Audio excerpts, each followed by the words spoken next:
जीवन हमें एक मौका देता है, इसलिए जब भी सही कॉलेज चुनने का समय आए तो सिर्फ मंगलायतन यूनिवर्सिटी आपके बेहतरीन भविष्य और सर्वांगीण विकास के लिए।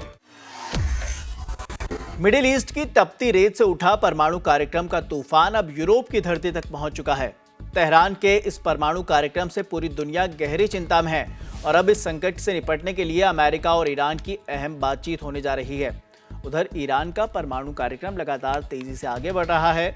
संयुक्त राष्ट्र की रिपोर्ट्स के मुताबिक ईरान हथियार बनाने लायक स्तर तक यूरेनियम के संवर्धन करने के बेहद करीब है।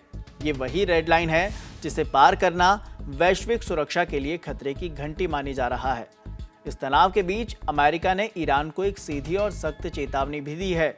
डोनाल्ड ट्रंप पहले भी कह चुके हैं कि अगर समझौता नहीं हुआ तो ईरान के परमाणु ठिकानों को हवाई हमले में तबाह कर दिया जाएगा और अब ईरान का रुख और ज्यादा आक्रामक हो गया है। इटली के एक वरिष्ठ सूत्र ने सोमवार को जानकारी दी कि अब अमेरिका और ईरान के बीच अगली महत्वपूर्ण बैठक इसी शनिवार को रोम में होगी। यही वो वार्ता है जो भविष्य में वैश्विक परमाणु कूटनीति का टर्निंग पॉइंट बन सकती है।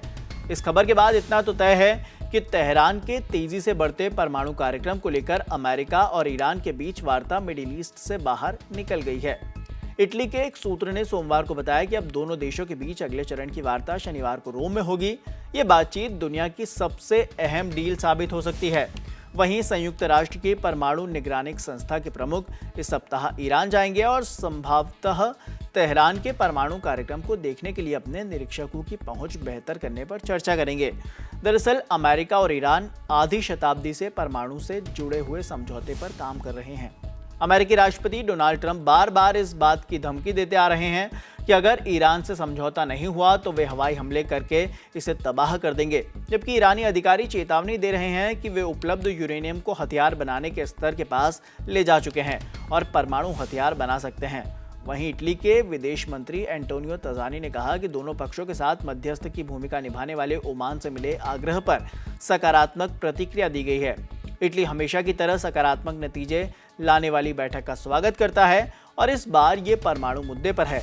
हालांकि अमेरिका और चीन ने इस पर कोई टिप्पणी नहीं की है, लेकिन बीते शनिवार को मस्कट में पहले दौर की वार्ता की मेजबानी करने वाला ओमान अगले दौर की वार्ता में भी मध्यस्थ की भूमिका निभा सकता है। इसी बीच ब्रिटेन ने ईरान पर 2 नए प्रतिबंध भी लागू कर दिए हैं। अब फॉक्सट्रॉट नेटवर्क और रवा माजिद को प्रतिबंधित संस्थाओं की सूची में शामिल कर लिया गया है। एक तरफ अमेरिका की धमकी, दूसरी तरफ ईरान की जिद और इसके बीच यूरोप जो मध्यस्थ बनकर परमाणु संकट को टालना चाहता है। सवाल खड़ा ये होता है कि क्या रोम की बातचीत कोई हल निकाल पाएगी या फिर दुनिया एक और भू राजनीतिक संकट की तरफ बढ़ रही है। लेकिन फिलहाल इतना तो तय है कि रोम में होने वाली बैठक पर पूरी दुनिया की निगाहें टिकी हुई हैं।